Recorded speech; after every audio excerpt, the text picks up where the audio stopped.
The AMK party is resolute on boycotting the first sitting of parliament, and Malawi's vice president dies in a plane crash. Hello there, I'm Sifiso Zulu.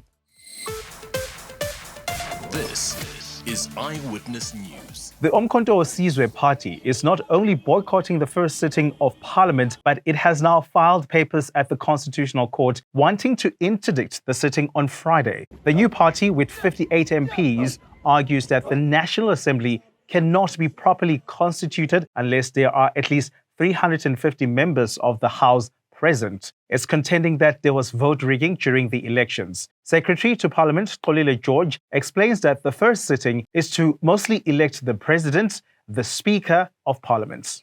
The quorum is governed by Section 53, 1B of the Constitution. That says, for sittings of the National Assembly, to decide any matter, it must be the majority of members of the Assembly. The majority. It also says in subsection 2, for decisions that pertain to passing of bills and so on and so on. And then you need 1/3 for any other decision. It's written there. For passing bills and any matters, you need a majority of members. But for any other question, meaning any other matter, you need 1/3 of members of that house being National Assembly. Parliament, National Assembly as a house has got 400 seats. And those are the 400 IEC declared on Sunday. On the 2nd, I'm not sure whether you were watching, they declared 400 seats, 200 from regional contributions and 200 from proportional representation. It makes 400. So the house is already 400 members. Well, some South Africans have made their suggestions on which party they prefer should govern them. In a survey conducted by Joburg think tank, the Burnt Has Foundation, more than 40% of the participants are in favor of a coalition government between the ANC and DA. While the ANC has decided not to limit itself to one coalition partner, the survey suggests South Africans are more comfortable with an ANC and DA merger.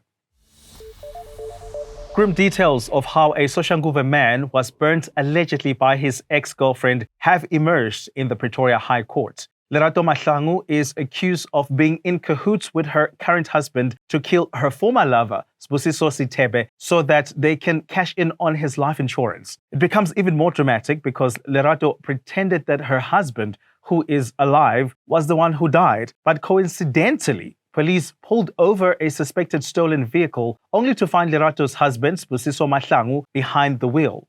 A pathologist took to the stand in court today. And in that case here, the saturation level was more than 70%, which is more than the fatal range. So it shows us that the deceased was alive at the time of indictment.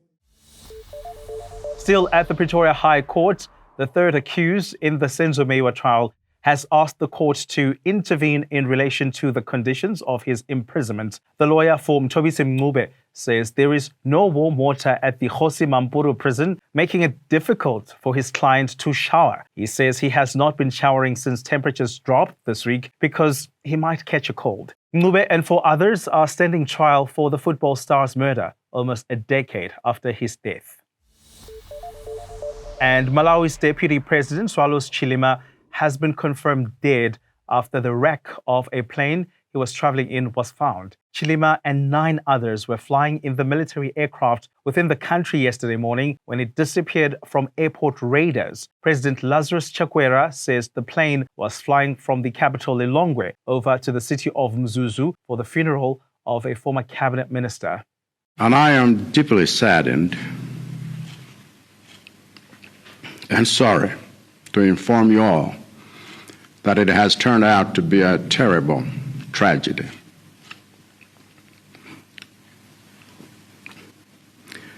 The search and rescue team has found the aircraft near a hill in the Chikangawa forest, and they have found it completely destroyed with no survivors, as all passengers on board were killed on impact.